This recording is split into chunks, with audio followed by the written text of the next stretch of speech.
Principal Matters Podcast, episode 198.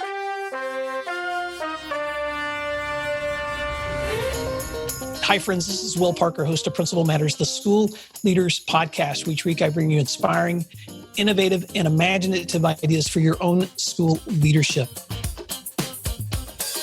This week, we're going to be talking about responding to questions on equity and racism with my three special guests, Marlena Gross-Taylor, Don Parker, and William Stubbs. Let me introduce each of them to you. Marlena Gross-Taylor is a dedicated and successful ed leader with a proven track record of improving educational and operational performance. In addition to education consulting, she serves as the Chief Academic Officer at the Douglas County School District in Denver, Colorado. Originally from Southern Louisiana, Marlena's educational experience spans several states, allowing her to have served K-12 students in both rural and urban districts. She has previously served as a director of secondary schools. She's been recognized as a middle school master teacher and an innovative administrator at the elementary, middle, and high school levels. She's a proud Louisiana State University alumnus and the founder of EduGladiators, an organization that provides education consulting and publishing services across the U.S. Marlena, welcome to Principal Matters. Thank you, Will, for having me. We're so glad you're here. Our second guest is William Stubbs. He is the middle school managing director at Uplift Education in Dallas, Texas. He is a former instructional leadership director, a former K-12 principal, dean of students, and upper school literature teacher. He holds an MSA from the University of North Carolina, Chapel Hill, and a BA in English from Shaw University. He's also the co-moderator for the Twitter chat, BME's Talk, each Tuesday night at 8 p.m. Central Standard Time, where educators across the U.S. share ideas, research, and feedback on ways to encourage positive outcomes for Black male educators. William Stubbs, welcome to Principal Matters. It's so great to see you, my friend. Likewise.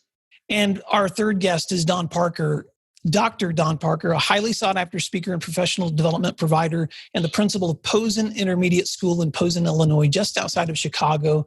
He was previously the principal of Lincoln Avenue School, a K-8 school in Dolton, Illinois, where he improved culture, implemented resilience programs, managed the implementation of restorative justice, and increased attendance and student achievement. He's also the author of the new book, Building Bridges, Engaging Students at Risk Through the Power of Relationships with Solution Tree Press. It is such an amazing privilege to be with these three leaders in this important conversation. And first of all, I just want to thank all three of you for taking the time to join me in today's show. I've reached out to each of you individually.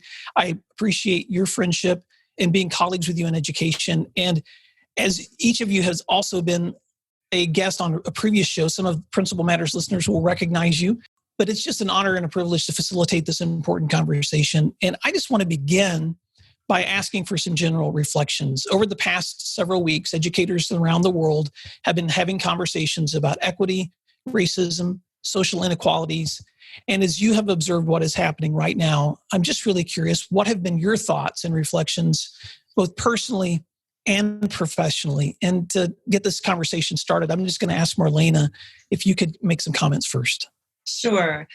You know, you started off in my intro about being from Southern Louisiana, and I like to make that distinction because Southern Louisiana is different from Northern Louisiana. The food's different. But really more so when we talk about racism and protesting, I do feel that Southern Louisiana and how I grew up during, the 80s and 90s and having to protest to have MLK Day off and things like that, I think is significant.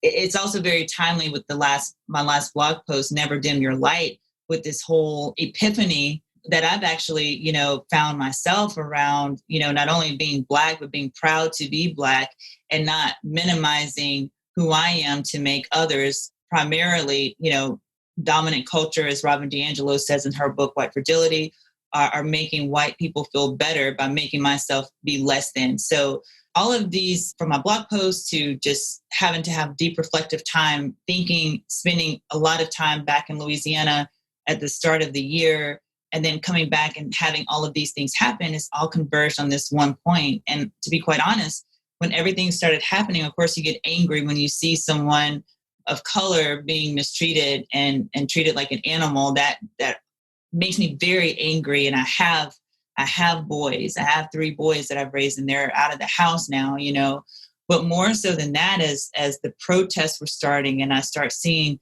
Other people pick up the torch of leading that equity change from, my white colleagues to people I didn't even know, getting texts from people like, are you okay? Again, particularly from my white PLN, I was overwhelmed. And there were many times, weekend before last in particular, when it all kind of reached a fever pitch, that I just was crying. And I'm not a crier. I'm much more of a cusser than a crier. And I was just crying and just sad and just disheartened. And just, it felt like the weight of everything that I've been carrying that I talk about in my blog post, like it was being lifted, if that makes sense, off of me, and then shared among other shoulders, because finally it felt like the world was seeing what we as Black people have always shared. And normally it's received as, oh, you're just being too sensitive, are being met with calls of civility when we try to protest. So it was overwhelming. It was overwhelming. That's a good word, overwhelming. William Stubbs, I noticed today on Twitter that you had put out a post encouraging other Black educators to check on colleagues around their PLN too. And so I'd love to pose that same question to you and Don, but William, you next. What are some of the thoughts and reflections you've had both personally and professionally? Yeah, thank you. I think that post came out of, number one, I think when you have any presence on social media, you have to be intentional as to why you are on social media, right? We're not teenagers. And so the reason to connect isn't there solely for Friday night events or to keep my social calendar busy. And so I think as educators and public figures become on social media, they have to understand that they have a voice. Whether or not they use it becomes questionable, but you have a voice. And so I think that post came out of just naturally being one who checks in, and that, Will, we randomly check in on each other from time to time. And I think for me, when someone comes across my mind, I'll just check in on him or her. So that post came out of since all of this started to happen again, this racial, the violence and the tension just bubbling up again. I know that I am one who processes sometimes in silence and sometimes I orally process. And just checking in with other males or Black male educators, I heard a range of responses and emotions, and just wanted to be more intentional. And so I thought this weekend I would encourage others to check in on 10 and to identify Black male educators within their circle of influence that they can check in on. If you don't have at least 10, then that should encourage you to at least check in on some and start to create that network. But to answer your question directly, when I think about like all that's going on, I feel like spirits are broken in our community. People are angry and they want answers. They want action to happen and happen quickly. I think the Black community is, again, in a state of awe and shock. And not that this happened, but this is happening again. And so I think we stand there in question and in protest. What's good to see is that other marginalized communities are coming out and being a part of at least some of the protests that I've been a part of. And they too are lifting their voice to speak out and to speak with, which is very important. Also, personally, I can say I have 3 daughters. And so I don't have sons to really, wrestle with that emotion of, is my son safe every time he leaves the home? And our daughters are with us always. But now, I think I'm having to look through that lens as, will my daughters be safe as well?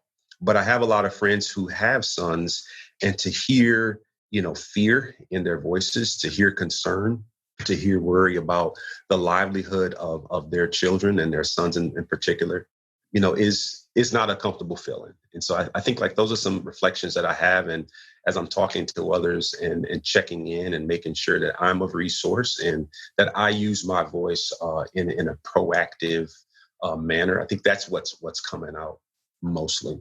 Thanks, William. And I appreciate your commitment to community, because as I've seen you make those kinds of posts, I know that you practice what you preach. So I appreciate you reaching out to other people to check on how they're feeling too. And Don Parker, I would love to just have your reflections as you've observed what's happening either professionally or personally. What are some of the thoughts that you've been experiencing? Personally, I heard about what happened. When I heard about what happened, I was like, wow, this continues to happen. And it was ironic for me because my wife's brother was visiting us from Indianapolis, and we were watching the news. And as we were watching the news, we just heard about, how many shootings there were or how many stabbings there were in Chicago over the past weekend. And then he looked at me and, he was like, wow, Don, I can't watch you guys' news. This Chicago news is so depressing. And I said, man, I hear it all the time. So it's kind of like, that's the normal. And then when I heard about another innocent Black man suffering from police brutality, having his life lost, at first it's that saying clicked into my mind all the time. Wow, this is just normal in America. But then after actually seeing it and watching it, after everybody was posting the video and seeing it on the news, that feeling of numbness or that feeling of, okay, this is normal, started to evade. And all of a sudden, when I saw it, I started feeling anger. I started feeling mad. I started feeling sorry for him and sorry for his family. And then also sorry for the people who was around witnessing that. And so it really was a sick feeling that I got inside. It really disturbed my soul when I saw that. And then we saw the news about all the protests taking place. And I was like, is this what it's really going to take for people to understand what Black people, as a people are feeling and where we're coming from?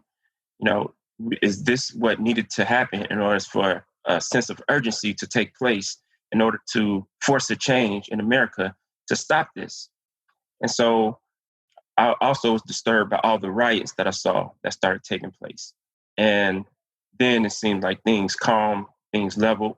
And then the protests were actually the peaceful protests. And the message was the top story on the news and not all the riots and destruction that was taking place. So hopefully I feel like we're at that point where our voices are being heard, lawmakers and politicians and just the general public are getting an idea of how we feel and the change that we want to see happen. And so from a professional standpoint, what I would say to teachers and other educational leaders is, let's have a sense of urgency of things that we see that needs to take place, that needs to be changed. Start taking those actions in order to change them in a responsible way.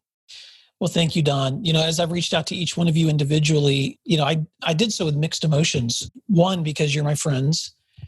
Two, because I know you represent demographics across the nation that are different from one another. And three, because you're parents of children just like I am. And as I watched my own children responding with a lot of emotion, a lot of concern, a lot of desire to do something, I really wanted to just host a conversation to explore some of those questions. And Don, you've kind of spoken to this already. But the second question that I really wanted to explore with you guys was, as you think about education leaders, and obviously Principal Matters listeners are from various settings, urban, suburban, rural.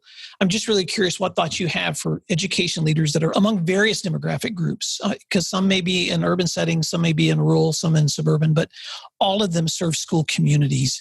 So what are some ways that school leaders can be having helpful conversations with their communities? And I know a lot of them are in summer break right now, so this might look different now than it does when school begins, but I'm just really curious what kinds of conversations that school leaders can be having with their communities. And Don, I'd like you just to pick up on that because I know you spoke to that earlier. And then William, if you could respond after Don, that would be great. So I think when educators are around their staff or around their students, not only is it important for students to be able to express how they feel, it's also important that educational leaders talk to their staff about how they feel, about how this may have affected them personally, how they're feeling emotionally. Are they in a healthy space to even be in front of children and discuss this in front of children, without personal bias or feelings coming into the conversation?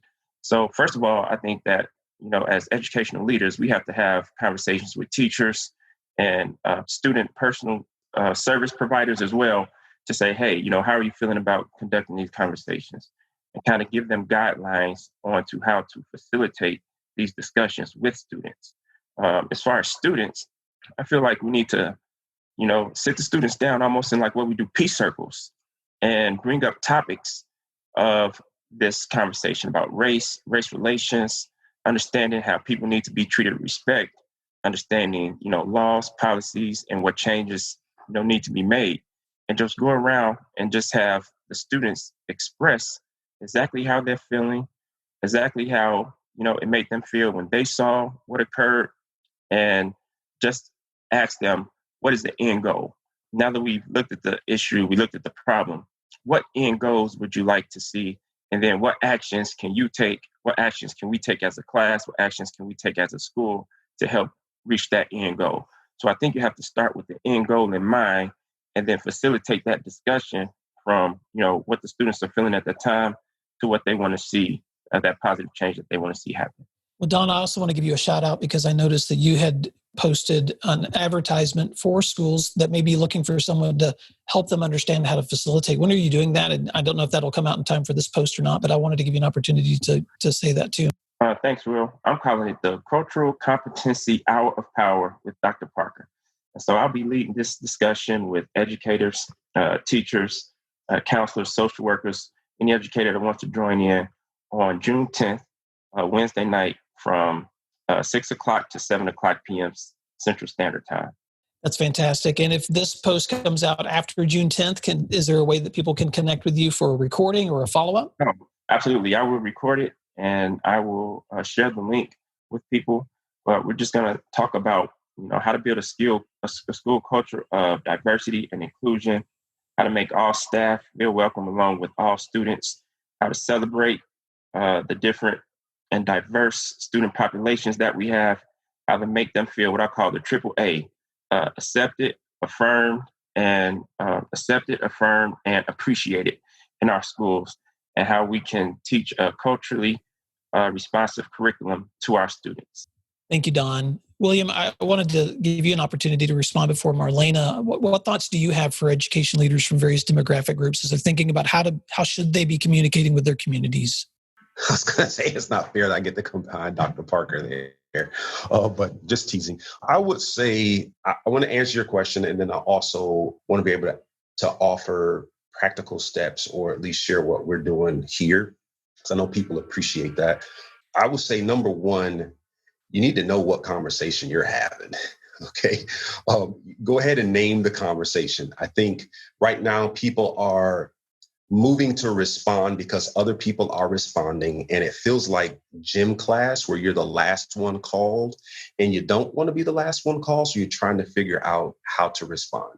And so I've seen districts take a stance on racial discrimination or just take a stance on social issues or just social justice. And so number one, I think you need to identify what is it that I'm talking about. Just go ahead and name that. And I think if schools and school leaders are waiting too late to have this conversation, they're missing an opportunity. And I think it will have a ripple effect on the population or the group whereby they serve. But I wanted to talk a little bit about what we're doing here within our organization. Number one, if now is the first time you're having these conversations, I think you need to acknowledge that you've missed opportunities in the past to have those conversations and then move forward in having them. One must be skillful in having these conversations. And so you're going to have to either bring in someone, an external person who can help you navigate these conversations, or yourself be the first learner and leader in these discussions. And so school leaders, administrators, superintendents just have to be very careful of that, because you can open up these conversations and not do them well and cause more harm in the end. So here, what we're doing, I think Will, that I'm having a hybrid role. I'll be taking on a hybrid role this year, whereas I've been a principal supervisor since 2015, where I am now in the DFW area.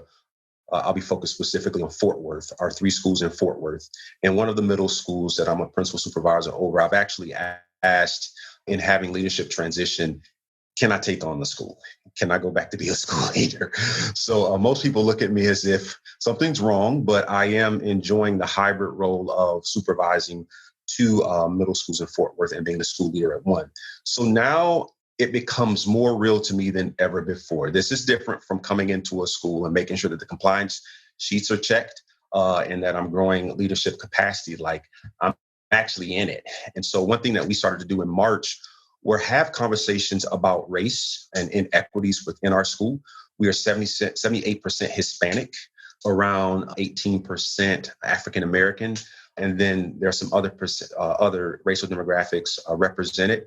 And so in my career, I have mostly been in low performing and or communities that were mostly African American. And so this is my first time having to lead in a community that's predominantly Hispanic. And so I made it very clear to my staff that this is a new undertaking for me. And I've been quite vulnerable in saying there are things that I just do not know about this community. And based on data and dialogue, here are things that we have just got to change around implicit biases, perceptions we have about the community, perceptions we have about parents, perceptions we have about language. And we've also been able to look at some of our discipline data where our Black females here, which make up 20% of the school, make up 60% of the discipline issues, and then our Hispanic males. And so we begin to think like, okay, this is not good. And so we've been having conversations about equity. And so my original point was name the conversations. And I've been having that conversation with staff. We are looking through an equity lens, and this is what we've got to change. And that's caused us to, so one book that we started reading today is Push Out, based upon our discipline data. And then we'll be shifting into culturally responsive teaching and the brain for the summer. So the really good part is that the book read is only for admin, but teachers have caught wind of it and they're asking, how can we participate? And so I think when you have structures in place that based upon data and dialogue, you are addressing educational inequities, when things like this happen socially and politically, you respond, but you respond naturally because you've already been having those conversations. And so schools have got to be able to create spaces to have conversations about educational inequities as they see them, as they see trends from day to day based upon data and dialogue. And then when situations like this happen, and I would hope this will be the end of it in terms of our interaction with police brutality. And we know racism it's been something that we just got to change it. And I feel like these protests are actually just getting started. But I think that when you have structures in place to address inequities, when it comes time to talk about what's happening outside of the schoolhouse, it's not a difficult thing to shift into that conversation because you've already created that space and you've already made people comfortable in identifying, number one, their beliefs and where they need to change in practice. And I just think it's just one that's made with ease. Mm. Well, and William, I'm going to give you a quick shout out. All three of you are amazing facilitators of good conversations, not on just this issue, but several other issues that I've seen you guys present on. But William, I've seen you present specifically on leading through the lens of equity in a presentation you did for us in Oklahoma. So I want to, Principal Managers listeners, I will obviously be sharing the contact information for William and Don and Marlena so that you can reach out to them if you would like to connect with them, find out what resources they have available, and also if they're available to facilitate conversations for you guys and some of the consulting that they do too. But Marlena, I wanted to pose that same question to you as well. I know there's been a lot that's been said already, but as you think about what kinds of conversations that education leaders can be having among various demographic groups, what are some of your thoughts? You know, I think that Don and William are right on point about making sure you bring in the right people to help you lead those conversations. I think that would be my initial advice. And I've already shared that with so many people that have reached out asking that question. How do they start this? If you haven't engaged in this level of work or had these very honest conversations, it is so important that you bring in people that have, so it can work for you. One of the things that I allude to a little bit in my blog post, but that I probably should talk more about, that I rarely do because it's just been my life and my experience, is growing up in the South. I grew up in a predominantly white city, so I was one of a few, or the only one. And that was part of my impetus for wanting to leave Louisiana and live in other places, because I was tired of being the only Black girl in the class, right? I didn't want my kids to go through that. And, sometimes when we try to go away from what our path is, the universe, or I'm a preacher's kid, so the Lord will bring you right back where you're supposed to be. And when I think about even my time being here in Colorado, and I didn't want to go there initially, or I had reservations, I should say, because there wasn't a large population of other Black people there from what I knew and found to be very true. I remember my mom telling me, how dare you not go use the gifts that God has given you, and that you have had these different experiences. So obviously you can speak to particularly our predominantly white school districts that need to know about equity and racism, because they really may not know another Black person. They really may not have a class where they have Black kids. You have children that are going to school and they've never seen a Black person in a position of authority as a principal or a district leader or even a teacher. And so when I think about what guidance, can I give, bring in the right people. And that is actually one of the main topics that really started the PD arm of Edugladiators, because I firmly believe you have to speak in a way that people will talk to you about that. And you have to listen and hear them without the judgment, because it's so vulnerable to have these conversations. I don't care what color you are, which side of it.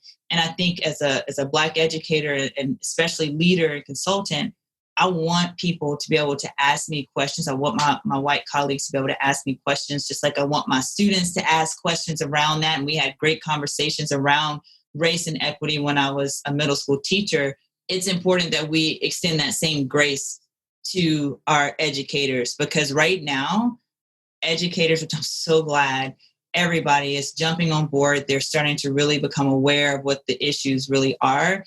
And I think it's important that for those of us that are of color, that somehow, and we've done it for 400 years, we find a way just one more time to just give a little bit of grace and be a person that someone can ask questions and get the right information. So whether that's leading the conversation at their schools or district, or just for their own understanding, that we do that. So that's really probably something I should talk about more, but that is one of my most asked for sessions in doing that, and walking schools and districts through equity audits and different things like that, but in such a way where, people feel comfortable sharing.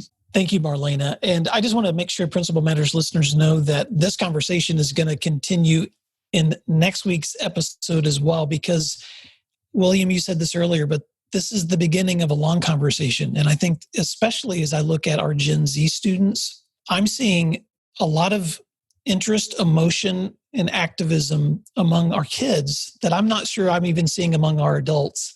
And on the one hand, it's amazingly encouraging to see our students rallying around people who are hurting and rallying around activism. But at the same time, it's also, as school leaders, challenging to know, how do we respond in ways to make sure that we're guiding our students to the best outcomes and the best conversations. So as we wrap up this part of the conversation, I just wanted to give each of you an opportunity to tell listeners how they can stay connected with you, because if this is the only episode that they have an opportunity to listen to, I want to make sure that they can jump online afterwards and find each of you. So Marlena, if you don't mind letting people know where they can find you on social media or your website so that they can contact you if they want to get a hold of Marlena Gross-Taylor.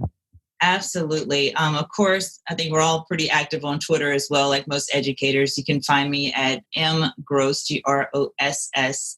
Taylor, as well as marlenataylor.com, our Edugladiators. You can find us on all of the major social medias as Edugladiators or just Marlena Gross-Taylor.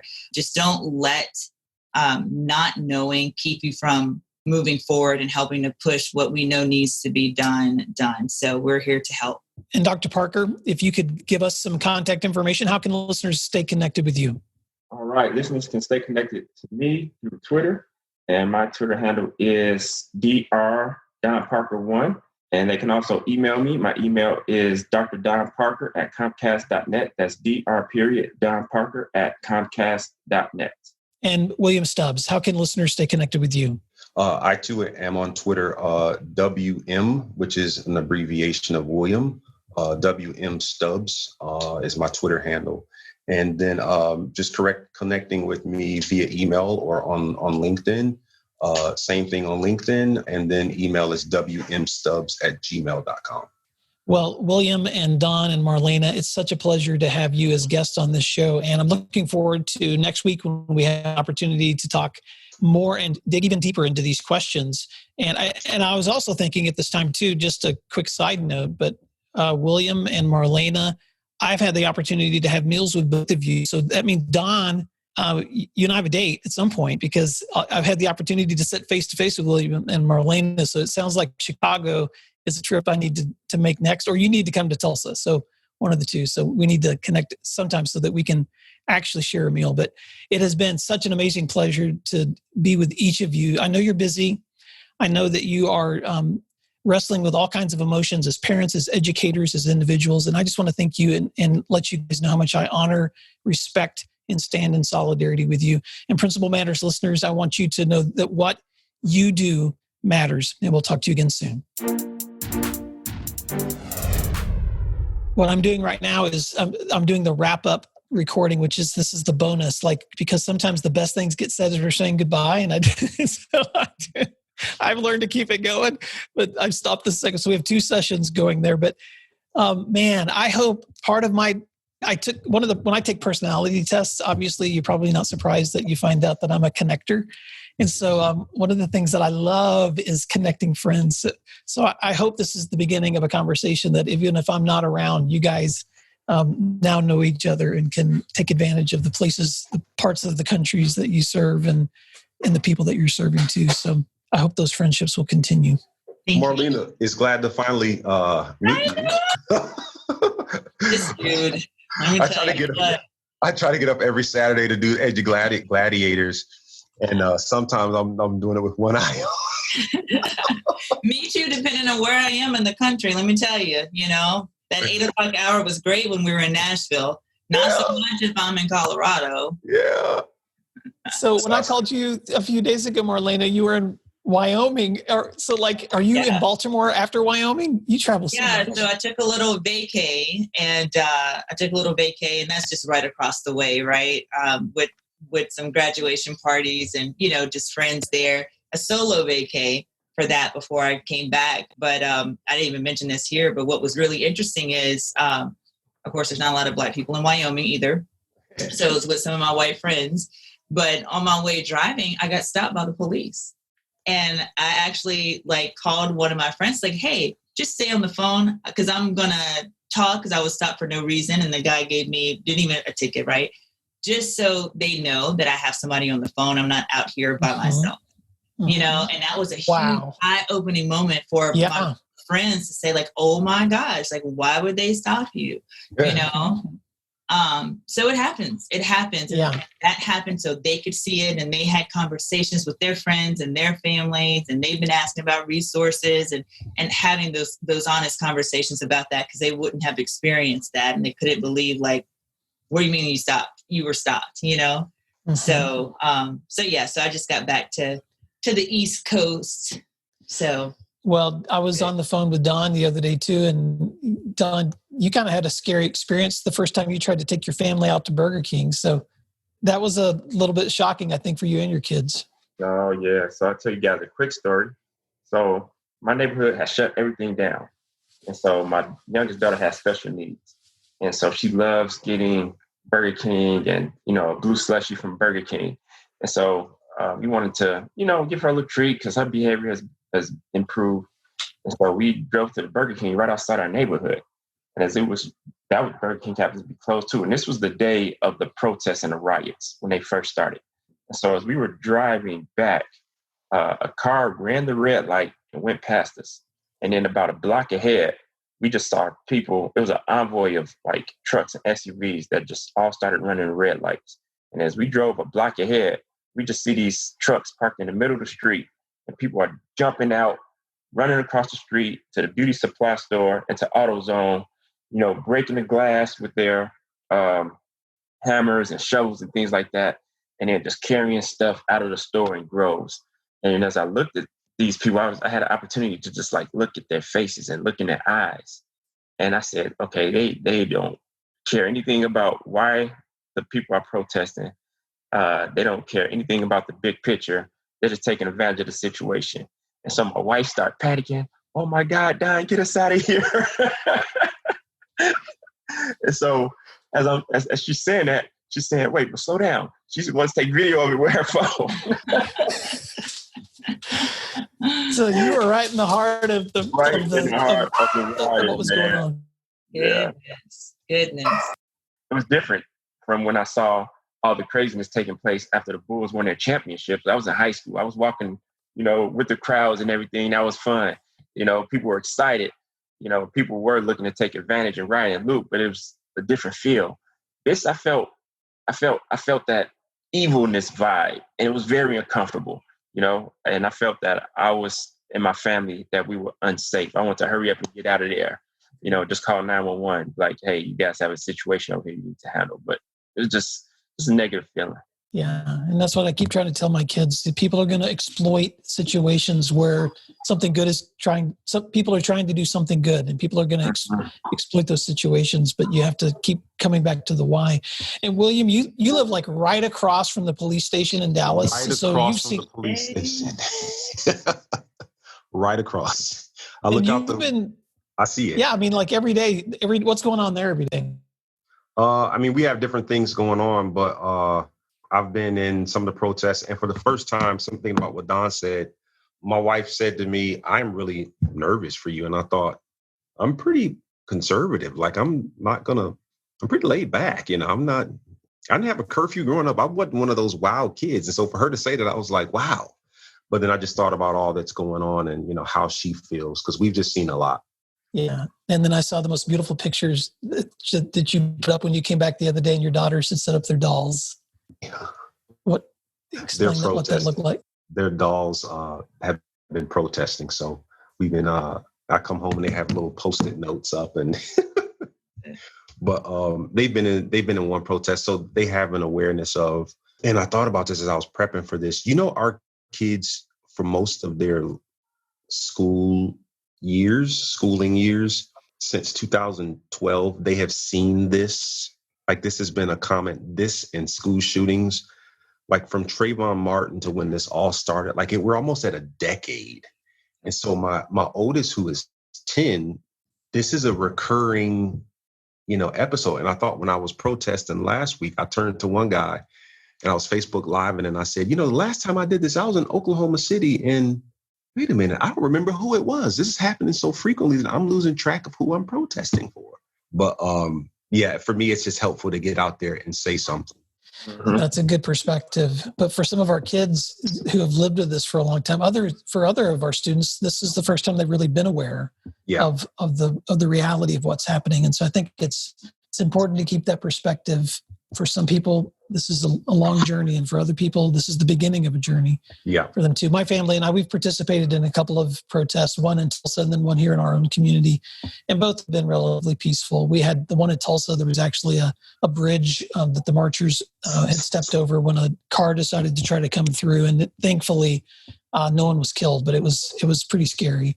But I've been really proud of the communities here, of people stepping out and participating. But I know for my children, it's just been, and I think I talked about this with you, Marlena and Don, my 14-year-old son, Jack, has just been, emotional. Like, what can I do? And Marlena, one of the things you said to me that was so helpful was, we're adults, but these are kids with hormones and emotions that are all over the place. So, how do we guide them in the midst of all that emotion to do something productive? All right, my friends. I'm gonna get out. Thank you. William, thank you. I'm gonna. Marlena, nice to meet you. I will be in touch with both of you guys. Absolutely. And I'm staying in touch with you, Will. All right, guys. Talk to you soon. If you'd like other free resources like this one, you can check out all my posts at williamdparker.com.